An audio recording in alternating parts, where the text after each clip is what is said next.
नमस्कार। चुनावी विश्लेषण में स्वागत है। क्योंकि उत्तर प्रदेश तो झांकी है लेकिन 2000 अभी बाकी है।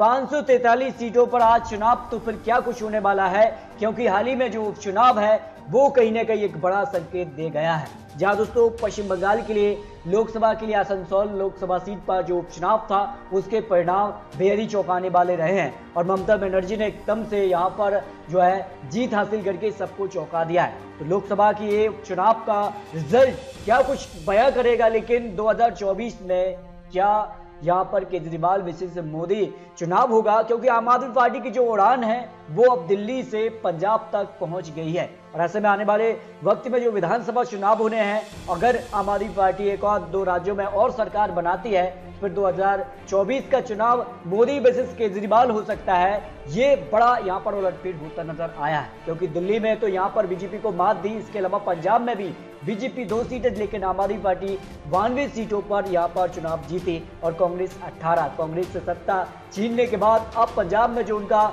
जो मैन्युफैक्चर था उसके बादों का उन्होंने यहाँ पर शुरुआत कर दी है और जो यूनिट बिजली की बात की गई थी वो भी यहाँ पर वादे यहाँ पर पूरा करना शुरू कर चुके हैं। लेकिन बीजेपी ने भी यहाँ पर कमाल किया था।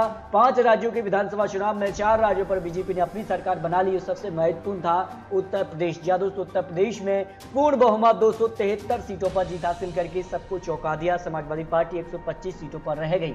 लेकिन इसके अलावा जिस प्रकार से आने वाले विधानसभा चुनाव हैं, लेकिन जिस प्रकार से मोदी मंत्र काम कर रहा है, फिर यहाँ पर खिला बीजेपी का कमल। इस तरह से जो प्रधानमंत्री मोदी जी का जीत का ट्रेलर है, लेकिन 2022 की जीत क्या 2024 के लिए ट्रेलर बनेगी या नहीं, लेकिन प्रशांत किशोर भी इस वक्त सक्रिय हो चुके हैं और 2024 को लेकर जो है विपक्ष को यहाँ पर एकजुट करते नजर आए हैं। इसके अलावा पीके का रणनीति जिस कार से यहाँ पर काम कर रही है, क्या पीके की रणनीति के तहत कांग्रेस कुछ नया करेगी और 2024 में यहाँ पर कुछ बड़ा होने वाला है। लेकिन आज चुनाव, तो फिर क्या 2024 में हैट्रिक के आंकड़े तक पहुंच जाएगी बीजेपी एनडीए, इसको लेकर क्या कहता है आज चुनाव लोकसभा, तो फिर क्या हो सकता है 543 सीटों पर जो सटीक और महत्वपूर्ण विश्लेषण सामने आ रहा है। जहां दोस्तों 543 सीटों में से 272 सीटों पर पूर्ण बहुमत मिलता है और एनडीए यानी प्रधानमंत्री मोदी जी यहाँ पर पूर्ण बहुमत के साथ यहाँ पर सरकार में। लेकिन 2024 के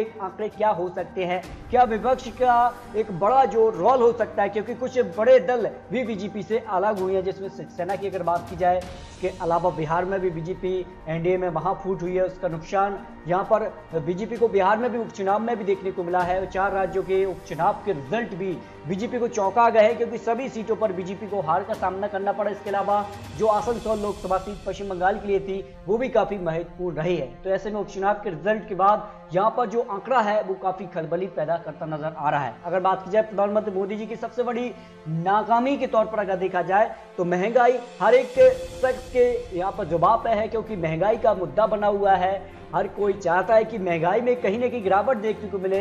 हर एक यहाँ पर जो प्रोडक्ट्स हैं, अगर बात की जाए पेट्रोल डीजल की भी बात की जाए, तो हर एक यहाँ पर जो प्रोडक्ट है उन पर महंगाई बढ़ी है। बेरोजगारी दर भी यहाँ पर बढ़ती नजर आई है। कोरोना काल का वक्त के बाद कहीं ना कहीं जो है बेरोजगारी की दर में भी वृद्धि देखने को मिली है। तो ऐसे में जो अनुमान है कि बेरोजगारी और महंगाई करीब करीब यहाँ पर 24% है और 48% इन दोनों का आंकड़ा हो जाता है। ऐसे में अगर बात की जाए तो काफी बड़ा मुद्दा महंगाई बेरोजगारी बनी हुई है। कोरोना महामारी के बाद जो काफी हलचल पैदा हुई थी, भ्रष्टाचार को भी लेकर जो है लोगों का यहाँ पर आंकड़ा है और गरीबी, किसान आंदोलन भी काफी बड़ा मुद्दा था। लेकिन किसान आंदोलन का रुख यहाँ पर उत्तर प्रदेश चुनाव में देखने को नहीं मिला है। लेकिन मोदी सरकार की सबसे बड़ी सफलता क्या रही है, कोरोना से लड़ाई पर जो कामयाबी मिली है, जो कोरोना को लेकर जो गाइडलाइंस तैयार की गई, इसके अलावा यहाँ पर जो है वैक्सीन भी तैयार की गई। तो ये सफलता रही है प्रधानमंत्री मोदी के लिए। राम मंदिर निर्माण का कार्य भी यहाँ पर जो चल रहा है उसकी भी एक बड़ी सफलता रही, जिसका कारण था कि उत्तर प्रदेश में यहाँ पर योगी आदित्यनाथ जी ने अपनी पूर्ण बहुमत के साथ सरकार बना ली। अनुच्छेद धारा 370 का भी बड़ा मुद्दा है, लेकिन अब जम्मू कश्मीर दौरे पर भी प्रधानमंत्री पहुंच रहे हैं। ऐसे में अनुच्छेद 370 हटने के बाद क्या अब यहाँ पर भी चुनाव होने हैं, विधानसभा चुनाव को लेकर तैयारी यहाँ पर भी हो रही है।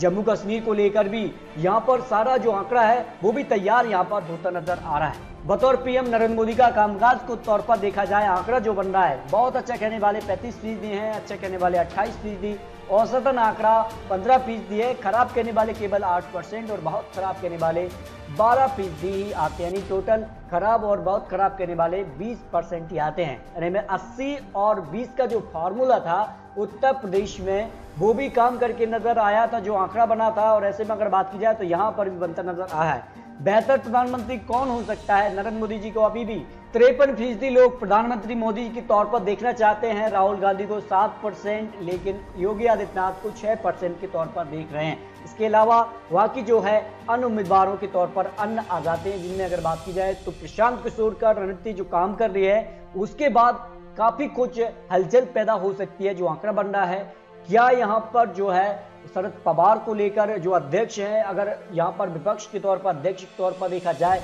तो काफी खलबली यहाँ पर देखने को मिल सकती है। यानी उत्तर प्रदेश चुनाव के बाद कहीं ना कहीं प्रशांत किशोर काफी सक्रिय नजर आए हैं, जो अब तक की बड़ी खबर यहाँ पर निकलकर सामने आ रही है। लेकिन एक और बड़ा सवाल कि पीएम मोदी का उत्तराधिकारी कौन हो सकता है, इस पर भी आंकड़े निकलकर सामने आ रहे हैं। अमित शाह को 24% और योगी आदित्यनाथ को 23%, जिस कार से उत्तर प्रदेश चुनाव में जीत हुई है। और ऐसे में अगर बात की जाए तो योगी आदित्यनाथ का कद और भी बढ़ जाता है। 2 बार लगातार यहाँ पर उत्तर प्रदेश के मुख्यमंत्री बन गए हैं और एक बड़ा इतिहास उन्होंने रचा है कि लगातार 2 बार मुख्यमंत्री और 5 साल का कार्यकाल पूरा भी किया, क्योंकि उत्तर प्रदेश के लिए यहाँ पर जो मुख्यमंत्री रहे हैं वो 5 साल का कार्यकाल यहाँ पर अखिलेश यादव के अलावा कोई कर ना सका है और यहाँ पर मुख्यमंत्री बदलते रहे हैं। तो प्रधानमंत्री मोदी जी और योगी आदित्यनाथ के बीच अब ज्यादा अंतर देखने को नहीं मिल रहा है, जो बड़ी खबर निकल कर आ रही है।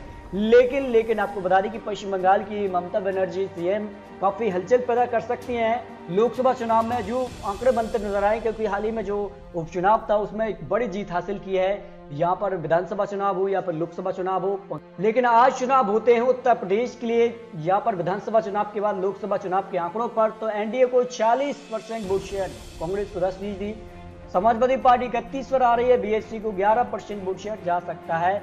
और अगर सीटों में कन्वर्ट किया जाए तो यहाँ पर बात की जाए 67 सीटें एनडीए के पक्ष में उत्तर प्रदेश में फिर से आ सकती हैं, क्योंकि जिस कार से यहाँ पर जीत मिली है, एकदम से यहाँ पर पूर्ण बहुमत से सरकार बनी है, उसका फायदा मिल रहा है। कांग्रेस को 1 सीट, जबकि समाजवादी पार्टी 10, बीएसपी को 1 सीट मिल सकती है। यानी 80 सीटों में से 67 सीटें जो है भारतीय जनता पार्टी को उत्तर प्रदेश में मिल सकती हैं लोकसभा चुनाव के दौरान, जो आंकड़े बनते नजर आ रहे हैं। अगर सभी 543 सीटों पर वोट शेयर पर गौर किया जाए तो यूपीए को 26% वोट शेयर, अन्य की बात की जाए तो 32% वोट शेयर, अन्य काफी महत्वपूर्ण हो जाता है। एसपी बीएसपी हो या फिर जो है शिवसेना हो, आम आदमी पार्टी पश्चिम बंगाल के लिए ममता बनर्जी टीएमसी हो, या फिर एनसीपी, और यहाँ पर बात की जाए तो जिसका से कांग्रेस, काफी खलबली है। अन्य किसके साथ आता है?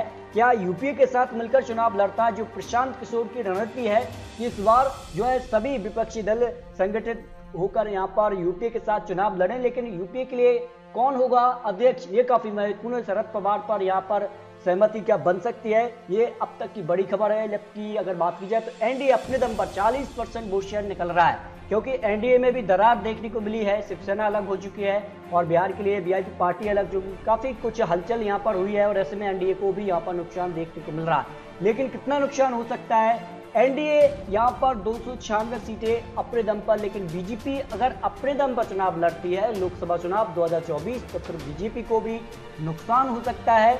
एनडीए अगर गठबंधन में चुनाव लड़ती है तो 296 सीटें, यानी कुछ सीटों का नुकसान जरूर हो रहा है उत्तर प्रदेश के लिए, जिस प्रकार से यहाँ पर उत्तर प्रदेश में भी कुछ सीटों का नुकसान हुआ है, लेकिन सरकार बन गई है। लेकिन इसी प्रकार के लोकसभा के आंकड़े बन रहे हैं कि कुछ सीटों का नुकसान हो सकता है, लेकिन एनडीए यहाँ पर एक बार फिर से प्रधानमंत्री मोदी जी हैट्रिक की तरफ बढ़ते नजर आ रहे हैं। जो आंकड़े हैं अन्य 120 और यूपीए 127 सीटों पर आ सकता है। लेकिन महत्वपूर्ण ये हो जाता कि अन्य के जो बड़े संगठन हैं वो किसके साथ चुनाव लड़ते हैं। अगर यूपीए के साथ मिलकर चुनाव लड़ते हैं तो सारी जो तस्वीर है वो बदल भी सकती है, जो आंकड़े यहाँ पर निकल के सामने आ रहे हैं। लेकिन दोस्तों, आपको क्या लगता है, क्या 2024 में वनवास पर गई कांग्रेस की वापसी होगी? क्या प्रशांत किशोर की रणनीति के तहत यहाँ पर बड़ा उलट फिर हो सकता है, या फिर 2024 में प्रधानमंत्री मोदी जी एक बड़ी हैट्रिक की तरफ बढ़ेंगे?